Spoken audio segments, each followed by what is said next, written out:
Lo dijo él. A primera hora.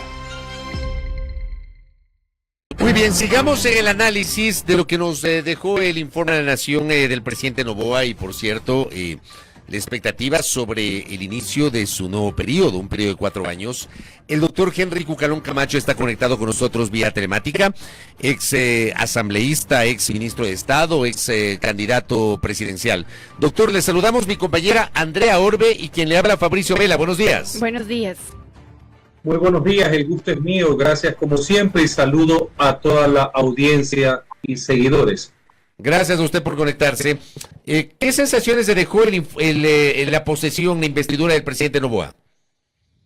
Un cambio radical en él.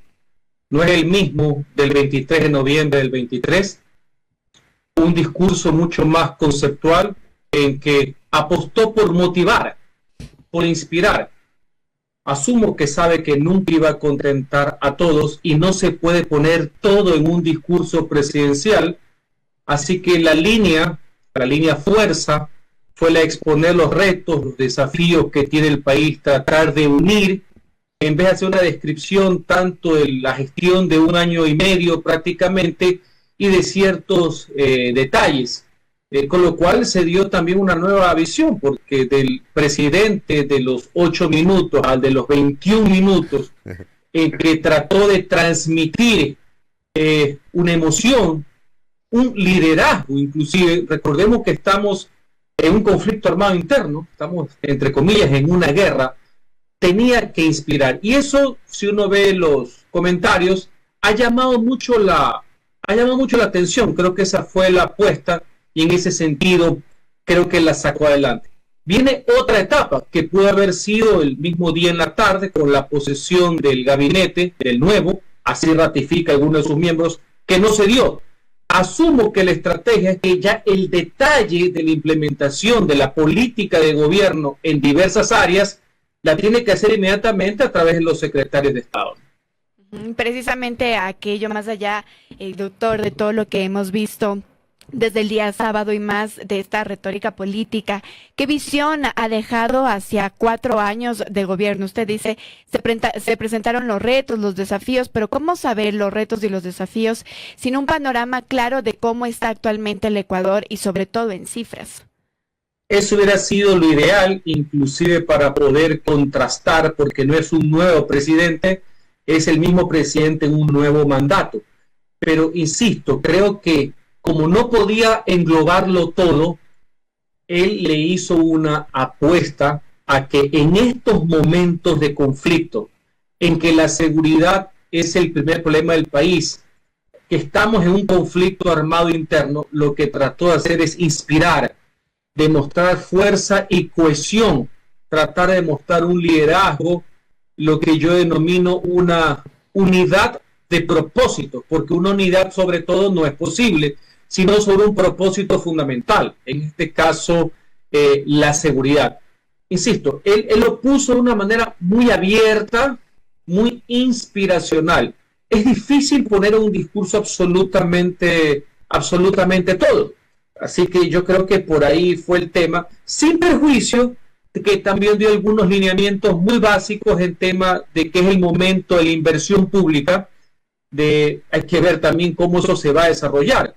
Si es que el Estado va a ser el motor de la economía, no teniendo todos los ingresos actualmente, si es el apoyo del sector privado, pero habló de inversión, habló también de construcción de viviendas, eso siempre va a ser importante como efecto multiplicador en la generación de empleo, megaobras también, etcétera, pero toda la línea fue en base a un tema conceptual de motivación, de decirle al país, aquí estamos juntos, y podemos hacerlo ante este desafío que es el tema de la guerra que estamos viviendo. Pero, por ejemplo, a mí sí me quedó, algunas sensaciones. Yo decía en mi comentario hoy que desde la forma vi un presidente con un discurso más aplomado, más empoderado, más seguro de sí mismo. No creo que se le pueda decir que es un gran orador el presidente porque no lo es, pero evidentemente hay una distancia muy grande entre los 2 discursos anteriores ante la Asamblea, el del 23 de noviembre del 2023, el del 24 de mayo del 2024 y el del 24 de mayo del 2025. O sea, convengamos en eso. Pero, digamos, se quedó solo en las líneas generales. Convengamos en que faltó profundidad. Y le pongo un ejemplo. Yo no tengo idea, no he escuchado, y no sé si usted tiene idea, de cuál va a ser, por ejemplo, el derrotero económico del gobierno, más allá de la generalidad. La semana anterior, por ejemplo, Diario La Hora publicaba una referencia de que tenemos necesidades fiscales por 18,000 millones de dólares, que es una cosa impresionante. Y el presidente no esbozó las líneas maestras de su plan económico. ¿No le deja a usted esa inquietud, doctor? Por supuesto. Veo que ya hay una coincidencia en el cambio de él, más aplomado en relación a lo no mucho, que fue lo de noviembre del 23, cuando su línea fuerza fue decir que el anti tenía techo y que el pro era infinito, en 8 minutos. Entonces ahora fue mucho más extenso en esa línea que, insisto, él llama de apuesta, que es la motivacional, la inspiracional de grandes trazos en torno a una unidad en un país que está complicado por el tema de la seguridad. No creo que en ese minuto deliberadamente dejó a un lado los otros temas, que yo también los hubiera querido, pero es muy difícil poderlos compactar en todo. Así que lo idóneo sería que inmediatamente den ese desglose, ese detalle, que algo dijo en la entrevista del día anterior, de 2 días, sobre el tema de la economía, de cuál es la apuesta para el crecimiento económico. Inclusive dio ciertas señales de que no iba a tocar ciertos temas de entrada, seguridad social, otros temas, subsidios, no sé si lo escucharon. Finalmente no lo dijo, no, en el informe de la Nación no dijo nada de eso. No habló de seguridad social, no habló de reforma laboral. Por eso digo, no es que se le olvidó. Tomó una línea que puede ser que no contentó a todos, pero contentó lo que quería hacer, que todo el mundo hable del nuevo presidente Noboa, de sus cualidades, que ayer en el Diario Expreso salga que ahora es orador, etcétera. A eso fue comunicacionalmente, y puso un tema de lo que es la parte motivacional. Lo lógico para poder solventar lo que tú con mucha propiedad dices, es que inmediatamente, a lo mejor ese mismo día en la tarde, los ministros, hoy ya se den los lineamientos por cada una de las áreas.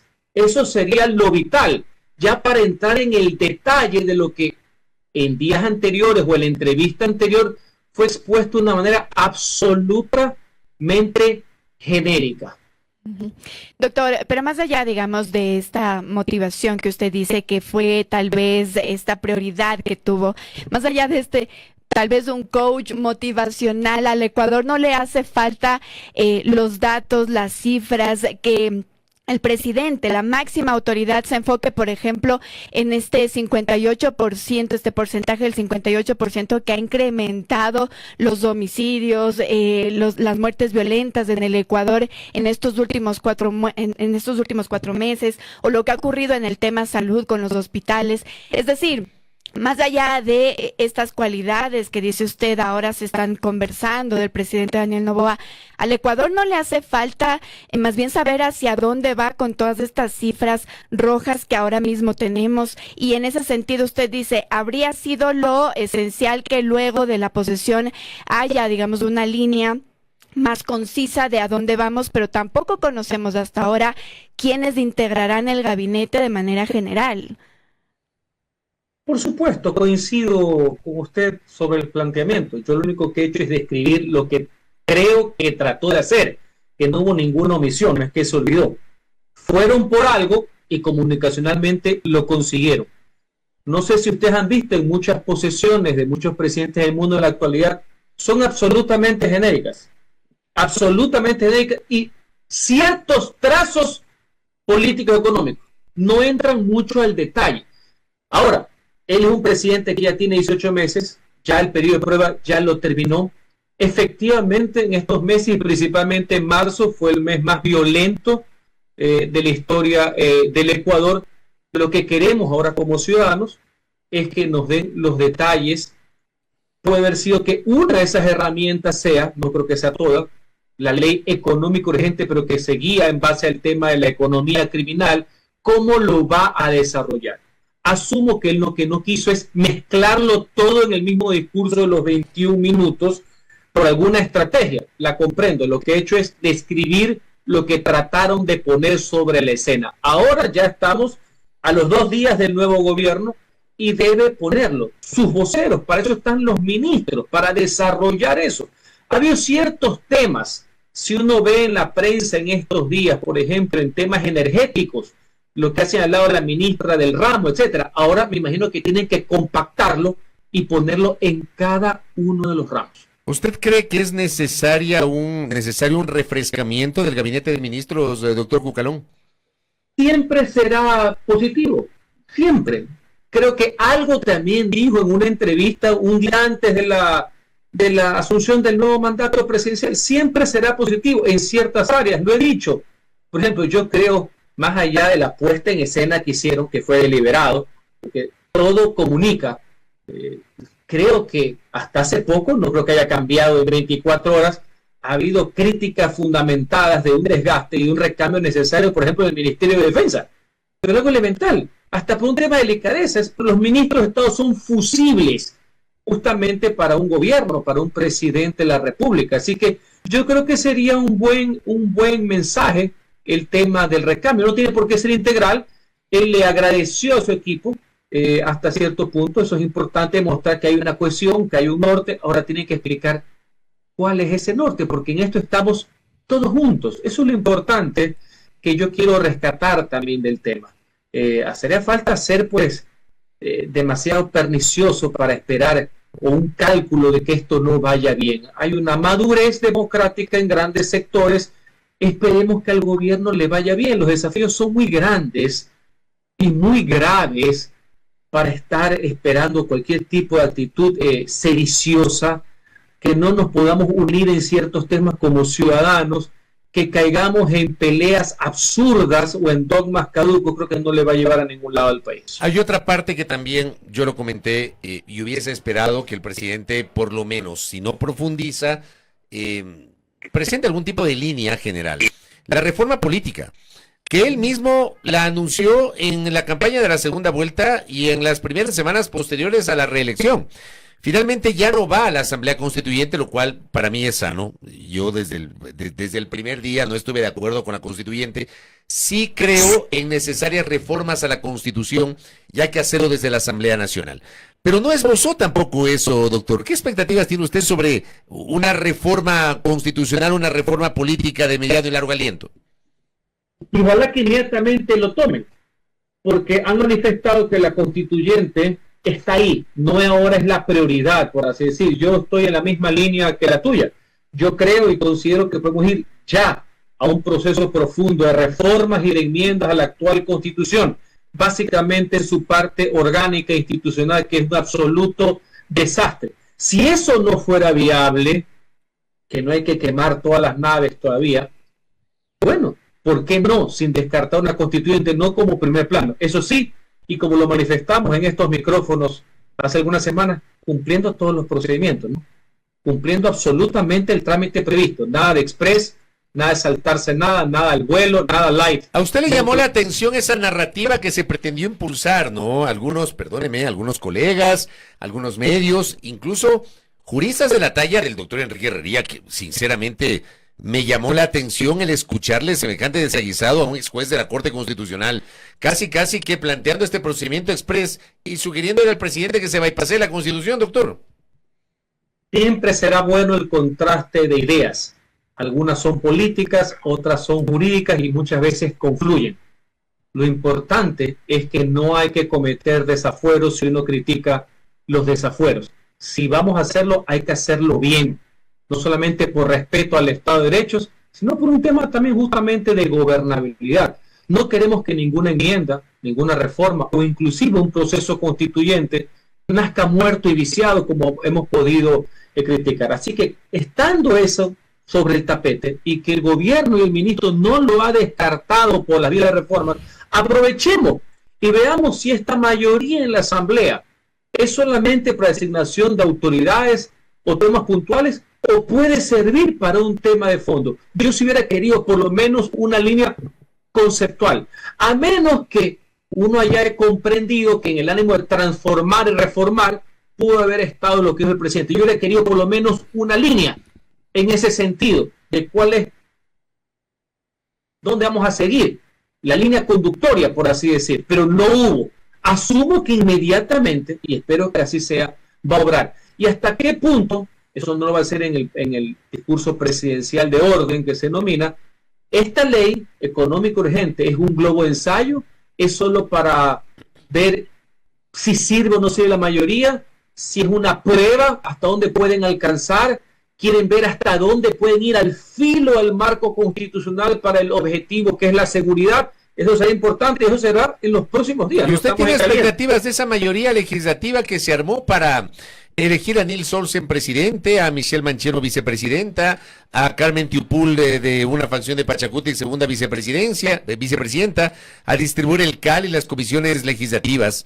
¿Usted cree, usted tiene experiencia legislativa y también ha sido ministro de gobierno, y usted sabe cómo funciona esto, ¿usted cree que esto va a perdurar en el tiempo? Hoy espero que sirva para algo más que designar autoridades.